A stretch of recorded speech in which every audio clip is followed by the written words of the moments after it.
Բարև ձեզ, Սոսի հեռուստաընկերության եթերում լուրեր լրատվականն է։ Նախ սահմանին տիրող իրավիճակի մասին տեղեկատվությամբ սկսեք դեկտեմբերի 19-ի լույս 20-ի գիշերը Ղարաբաղ-ադրբեջանական հակամարտ զորքերի շփման գծում հակառակորդը տարբեր տրամաչափի հրաձգային զինատեսակներից, այդ թվում դիպուկահար հրացաններից հրադադարի պահպանման ռեժիմը խախտել է 40 անգամ, հայկական դիրքերի ուղղությամբ արձակելով ավելի քան 1200 կրակոց։ Պաշտպանության բանակի առաջապատстоրաբաժանումները պատասխան գործողությունների չեն դիմել շփման գոտու ողջ երկայնքով հայ դիրքապահները շարունակում են վստահորեն իրականացնել իրենց առջև դրված մարտական խնդիրը եւ ապահովել առաջնագծի պաշտպանությունը։ Այս մասին տեղեկանում ենք Լեռնային Ղարաբաղի Հանրապետության Պաշտպանության նախարարության պաշտոնական կայքից։ Դեկտեմբերի 20-ին գումարվել էր Կապանի համայնքի ավականու արտահերթ նիստ օրակարգում 5 հարցեր ընդգրկված։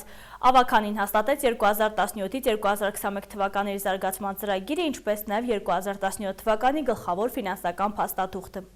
Քաղաքապետարանի նիստերի դահլիճում նորընտիր ավականին երկրորդ անգամ հավաքվել էր արտահերթ նիստ գումարելու համար։ Նախատեսված ժամից 40 րոպե ուշացումով սկսվեց նիստը։ 15 անդամներից 11-ն էին ներկա։ Օրակարգը բաղկացած էր 5 հարցից։ Համայնքի 2017-ից 2021 թվականների զարգացման ծրագիրը գլխավորում էր ավականու հավանությանը դրված 5 հարցից բաղկացած օրակարգը։ Այն կազմված է 100-ից ավելի էջերից, 34 տեխնիկական աղյուսակներից եւ ինչպես վստահեցրեց համայնքապետարանի ծրագրերի եւ արտաքին կապերի բաժնի պետը, էականորեն տարբերվում է նախորդ քառամյա ծրագրից։ Ընդհանուր արժեքը 2017-ից 2021 թվականների զարգացման ծրագրի 4 միլիարդ 816 միլիոն 808 հազար դրամ է։ 2017 թվականին նախատեսվում է իրականացնել 645 միլիոն 922 հազար դրամի աշխատանք։ Երեք գործարանների ստեղծման ծրագրերի առաջինը պլաստիկ թափոնների վերամշակման գործարանն է, որի համաձայնագիրը կնքվել է Երևանում դեկտեմբերի 13-ին համայնքի կառավարության եւ Գերեզմանոց խորհրդի հետ համատեղ արձանագրությունը գրանցվել, որպեսզի ծրագիրը իրականացնել, սկսի իրականացնել եւ ծրագրի շրջանակներում մենք ունենք նաեւ մեկ ծրագիր, որը վերաբերվում է պլաստիկ իրերի արտադրությանը։ Երկրորդ ծրագիրը գործարանների ստեղծման դա ռետինե թափոնների վերամշակման գործարանների ստեղծումն է։ Շենքի մարզային զարգացման եւ մեքենայի հիմնադրամի կողմից ինֆրաստրուկտուրելու երրորդը թեթևյալ իրերի արտադրության գործարանն է, որը նույնպես ֆինանսավորվել է շենքի մարզային զարգացման եւ մեքենայի հիմնադրամի կողմից։ Այս երեք ծրագրերի արդյունքում մենք ունենանք 85 մոտ մշտական աշխատատեղեր, 80 շարքան աշխատատեղեր եւ 221 ժամանակավոր աշխատատեղեր, կան վերաբերում են այն 26 ծրագրերի, որոնք մենք պետք է իրականացնենք։ Խոսքը 80 մշտական աշխատատեղերը վերաբերում են 3 գործարանների ստեղծման արդյունքում։ Զարգացման ծրագրի վերաբերյալ հնչած միակ հարցի հեղինակը ավականի Ժան Մովսիսյանն էր։ Ներկայացրած ծրագրեր, երկարաժամկետ ֆինանսներ պահանջող ծրագրեր։ Հիմա կա առաջարկներ, կան կարճաժամկետ ծրագրեր, որոնք առանձնապես ֆինանսներ չեն պահանջում։ Տեսեք ինչ է կատարվում, ուրեմն բարեկարգ համայնք ֆորումի շրջանակներում կարելի է այսպիսի դիրքորոշում ընտրել, համայնքը ականատեսն է եղել քաղաքապետարանի հստակ դիրքորոշմանը, երբ որ քաղաքից հեռացվեց տաղավարները, որոնք չէին շարժվում։ Միայն տաղավարները հեռացնելով չպետք է համարեն գործը ավարտված։ Ուրեմն Գարեգին Նժդեհ փողոցը մեր քաղաքի սահմանադրված փողոց ենք համարում։ Ուրեմն փողոցի վերջնամասում մեր բժշկական կենտրոնները շտապ օգնության մեքենան հնարավոր է իրավիճակի սրության պատճառով գերազանցել նախատեսված սահմանված արագությունը։ Եվ փողոցի վերջնամասում կա մի մետաղի թափոն, զիլմագնիշի մեքենա, դուք պետք է քաղաքաշինության բաժին զբաղվի դրանով, ծանոթություն ուղարկի սեփականատիրոջը, քանի որ խաթարված է երթևեկությունը այդ փողոցում։ Քաղաքաշինության բաժնի պետը ներկայացրեց օրակարգի երկրորդ հարցը։ Համայնքի գլխավոր հատակագծում փոփոխություններ կատարելուն էր վերաբերում։ 2016 թվականի մայիսի 24-ին հավաքանու որոշմամբ համայնքի ջրամատակարարման ջրահեռացման համակարգերը եւ օրվա կարգավորման ջրամբարները նվիրաբերվեցին այժմօրտուղի փոփոխին սեփականության իրավունքով անհրաժեշտ օգտագործման։ Սակայն պետական դրանցումների կատարելու ժամանակ իհայտ եկավ այն, որ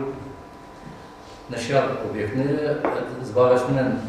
ոչ իրենց նպատակի հողամասեր։ Հողամասերն մի մասը գյուղատնտեսական հողամասեր են, անտառային, բնակավայրերի հողեր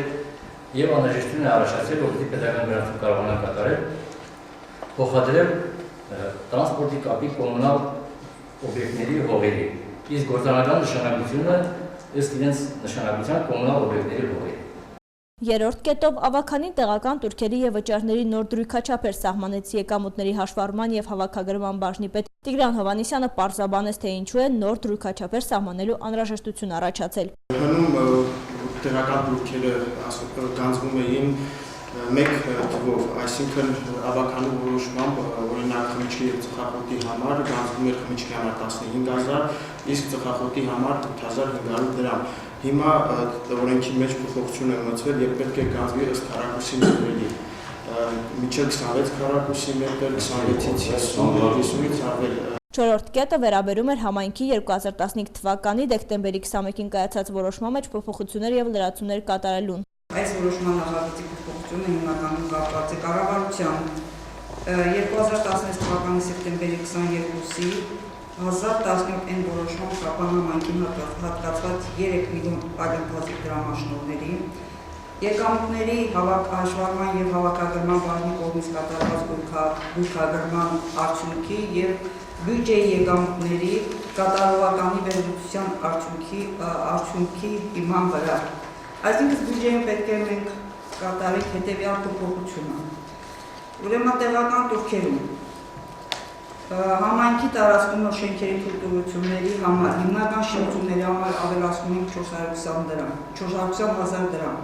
ոչ հիմնական շինությունների համար 17,000 դրամ։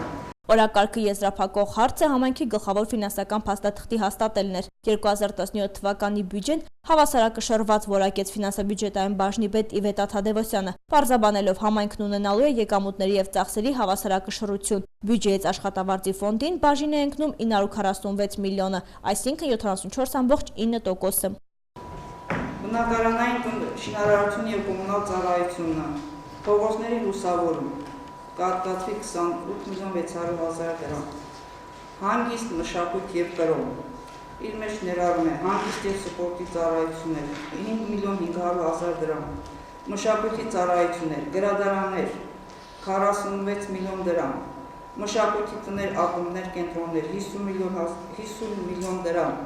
այլ մշակութային կազմակերպություններ 33 միլիոն դրամ, բյուջեի մեջ ամենամեծ տեսակարարքշիռը դա կրթությունն է, որին կհատկացվի 48% ծախսը, եկամուտների 40% կհատկացվի կրթությանը։ Օրակարգի եւ բյուջետի Կապան համայնքի 2017 թվականի բյուջեն հաստատելու համար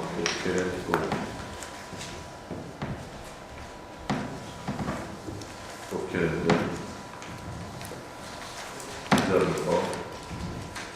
Այսարքով շնորհավորում եմ բոլորիս, շնորհակալություն։ 2017 թվականին Կապանի համայնքի բյուջեն եկամուտների գծով կկազմի 1 միլիարդ 275 միլիոն դրամ, ծախսերը նույնպես 1 միլիարդ 275 միլիոն դրամ։ Կապանի մշակույթի կենտրոնի փոքր դահլիճի ջեմասրահում ցուցահանդես է բացվել, պատանի եւ երիտասարդ ստեղծագործողներ են ներկայացել, 50 աշխատանքներ են ներկայացվել։ Տարիքային սահմանափակում չկա, թեման եւս ազատ էր։ Ստեղծագործողները իրենց աշխատանքները վաճառքի են հանել, սակայն կարևորում են ոչ թե վաճառքը, այլ մասնակցությունը եւ ներկայանալը։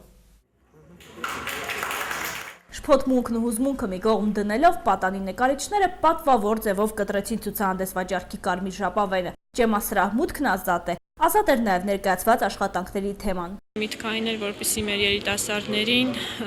ինչ որ մի հնարավորություն տրվի իրենց աշխատանքները ներկայացնել եւ ինչու՞ չէ նաև վաճառել։ Գրաֆիկական աշխատանքներ, գեղանկարներ, կավից պատրաստված իրեր, կոլաժներ, ցուցահանդես վաճառքի 50 ստեղծագործողները տարբեր ժանրերում էին փորձել հանրության դատին ներկայանալ։ Մանե Արզումանյանը միանգամից 3 աշխատանք էր ցուցադրության հանել։ պանո, գոբելեն եւ մեկ նկար ջրաներկով, որը պատկերել եմ Չինաստան, չինական տաճար։ Ցուցահանդեսը ինձ եւ իմ ընկերներին, ինչպես նաեւ մյուս երիտասարդ ստեղծագործողներին մեծ հնարավորություն է տալիս հասարակության առաջ ներկայանալու եւ ներկայացնելու մեր աշխատանքները։ Առաջին անգամ ենք մասնակցում ցուցահանդես վաճառքների, չնայած քոլեջում կատարվել են բազմաթիվ ցուցահանդեսներ։ Ցուցահանդես վաճառքը կազմակերպել էր քաղաքապետարանը, պատանի եւ երիտասարդ ստեղծագործողների տարիքային շեմը սկսվում էր 9-ից ձգվում մինչեւ 20, ուսանողներ, աշակերտներ, անհատներ, Կապանից եւ Քաջարանի կրթօջախներից։ Մենք մեր հերթին կարևորում ենք, որ այո, բարբերաբար պիտի ունենանք նման ցուցադրություններ, որը իհարկե մի քանի նպատակ է հետապնդում։ Առաջին հերթին դա հուսով եմ կարող է մարակիչ լինել։ Վարակիչ լինել թե ձեր հասակակիցների, թե մեծահասակների համար,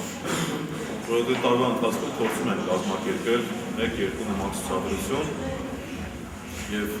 դրանով իսկ ներկայանալ մեր քաղաքի։ Կապանցիները այս ցուցահանդեսով կարող են ծանոթանալ ու ճանաչել քաղաքի շնորհաշատ երիտասարդներին, բացահայտել նրանց կարողությունները, իսկ ինչպես ստեղծագործողները իրենք են ասում, նման միջոցառումները նրանց առաջին հերթին հանրությանը ներկայանալու փորձ է, երկրորդը ինքնավստահություն են ձեռք բերում, իսկ երրորդը նորանոր աշխատանքներ ստեղծելու ազդակ։ Նկարի մեջ օգտագործել եմ տարբեր նյութեր, այստեղ կոլաժատիպ հավաքեցի, անմոռուկը, ձվի կճեպ, մոզակայի ստիլով։ Ստեղծագործում եմ տարբեր ժանրերի մեջ, փորձում եմ ստեղծագործել տարբեր ժանրերում, որպեսզի իմ տեխնիկաներս ավելի բացվի։ Իսկ այս նկարի մեջ ես պատկերել եմ Ավրորային, ինքը նվիրված է Հայոց ցեղասպանության 100-րդ տարելիցին, Ավրորա Մարտիրոսյանը,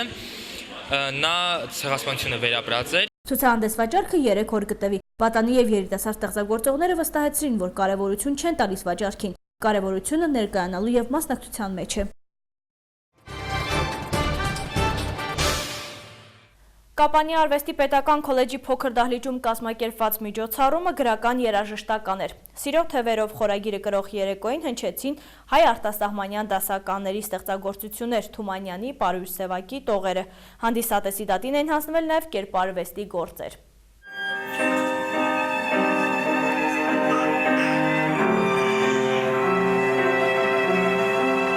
Կապանի արվեստի պետական քոլեջում այս տարի էլ մեկնարկեց դեկտեմբերյան երեկոներ միջոցառումների շարքը։ Սիրո թևերով խորագիրը կրող գրական երաժշտական երեկոն կազմակերպվել էր քոլեջի փոքր դահլիճում։ Մեկ հարկի տակ էին հավաքվել երաժշտական արվեստի դպրոցների մանկավարժները, աշակերտները, դասականը գնահատող մարդիկ։ Երեկոն սիրո տողերով, երաժշտության նոտաներով ու կերպարվեստի գույներով լեցուն էր։ Ինչպես կենարար արևը համբուրում է հողը եւ կյանք է բարձրանում։ Ինչպես ցայգը ճեղքում է խավարը ու լույս է ցոլարձակում երկնակամարում, ինչպես աղեղը հպվում է լարին ու հնչում է խելակորույս ցնցող մի մեղեդի, այնպես է,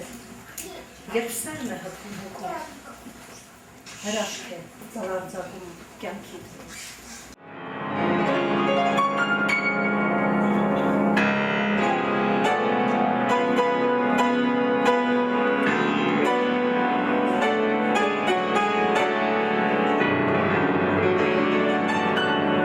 Գրական երաժշտական երեկոյի հեղինակը արվեստի պետական քոլեջի փոխտնօրեն Աշոտ Խաչատրյանն էր։ Նրա խոսքով նախորդ տարի միջոցառումների շարքը հանդիսատեսի ողջույնին էր արժանացել։ Հենց դա էլ խթան դարձավ գրական երաժշտական հանդիպումները ավանդույթի վերածելուն։ Ինչու մենք այս երեկոյին որոշեցինք տալ Սիրո թևերով խորագիրը, քանզի սիրուց է ծնվում ամենագեղեցիկը աշխարհում, սերն է կյանքի շարժիչ ուժը եւ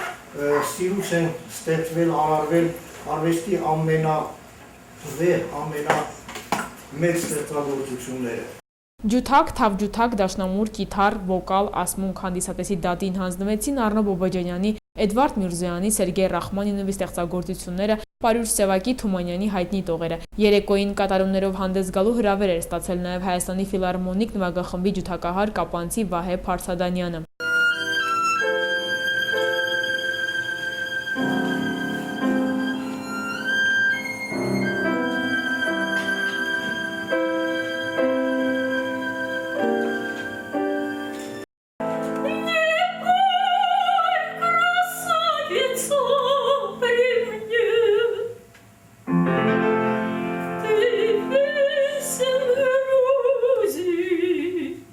Ասմունքով հանդես եկան Կապանի պետաթատրոնի դերասանները, ցուցադրվեցին նաև գեղանկարիչ Ռուբեն Կոստանդյանի վրձնին պատկանող կտավները։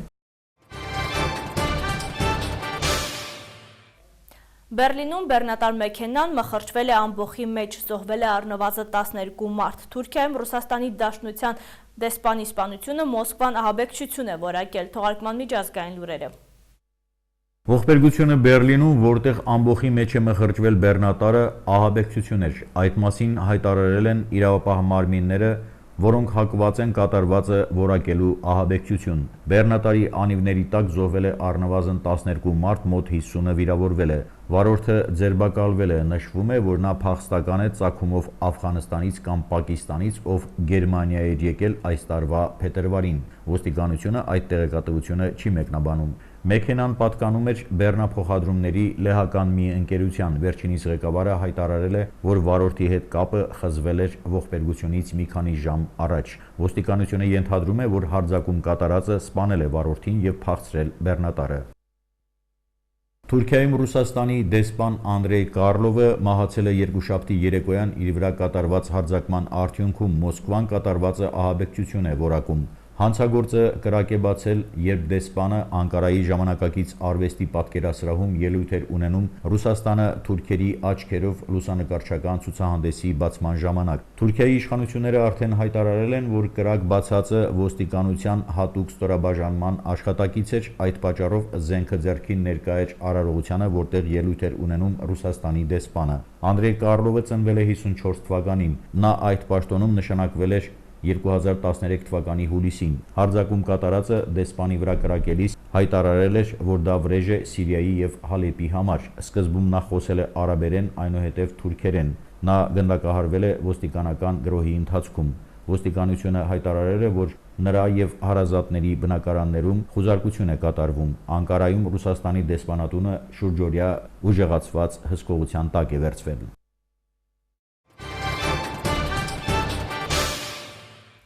Լուրեր լրատվականների եթերում ես հրաժեշտ եմ տալիս, ցտեսություն։